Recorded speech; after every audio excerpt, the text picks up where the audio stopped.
Okay, so this is the operation of the bed right here at the back. We have two buttons to operate the bed. First one is you press, keep it holding till it stops. Bed stopped. Next, press the down button on the other side and the bed will go into its fully down position. That's it. Bed is now ready to use. You can jump on, as you can see. Quite a lot of space.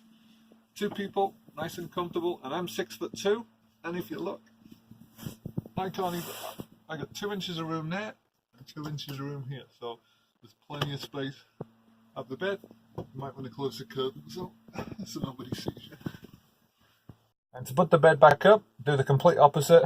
Press the up button, just keep hold of it a few seconds later until it stops. Stopped. Now hit the back button. That'll push all the way to the back and give you that space. And then one of the nicest things about this is having this sofa bed. As you can see, the bed is still set up. You don't have to undo all the sheets and hide all the sheets. We have a cover that we put on top of the bed, just a throw cover over the top, and it turns into our couch. When we're ready to sleep, we take that throw cover off, which we just did, and put the bed down ready to go. You don't have to make it up every day, take it apart every day. It's always there ready to go.